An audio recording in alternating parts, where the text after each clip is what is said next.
जानता था कि समाज और हैसियत में वो राजकुमारी के मतलब कहीं बराबर नहीं ठहरता। हाँ, कोई मेल नहीं था। बिल्कुल। तो सीधे रास्ते से तो कोई उम्मीद थी नहीं, इसलिए उसने काले जादू का सहारा लिया, जो अक्सर ऐसी लोक कथाओं में एक शॉर्टकट या एक वर्जित रास्ते के तौर पर दिखाया जाता है। तो उसने एक योजना बनाई। एक दिन उसने राजकुमारी की एक दासी को बाजार में इत्र खरीदते हुए देखा। उसने उस इत्र के तेल पर वशीकरण का काला जादू कर दिया। उसका इरादा यह था कि जैसे ही राजकुमारी उस तेल को लगाएंगी, वो सम्मोहित होकर उसकी तरफ खींची चली आएंगी।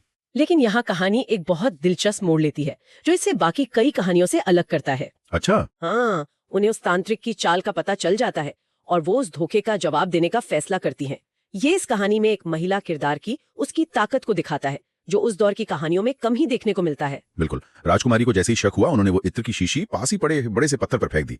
अब क्योंकि तेल पर जादू था, तो उसका असर उस बेजान पत्थर पर हो गया और वो विशाल पत्थर तांत्रिक की तरफ लुढ़कने लगा। ओहो। तांत्रिक कुछ समझ पाता इससे पहले ही उस पत्थर ने उसे कुचल दिया। और यहीं से कहानी का सबसे नाटकीय और सबसे अहम हिस्सा शुरू होता है, श्राप। मरते हुए तांत्रिक ने अपनी आखिरी सांसों के साथ पूरे भानगढ़ को श्राप दिया। उसने कहा कि यह शहर बर्बाद हो जाएगा, यहाँ कोई जिंदा नहीं बचेगा और यहाँ मरने वालों की आत्माओं को कभी मुक्ति नहीं मिलेगी। वो हमेशा इन्हीं खंडरों में भटकती रहेंगी। एक नाकाम आशिक का आखिरी बदला लेने वाला श्राप। हाँ बिल्कुल। वो कहते हैं कि इस श्राप का असर बहुत जल्द हुआ। कुछ ही समय बाद पड़ोस के राज्य से भानगढ़ का युद्ध हुआ।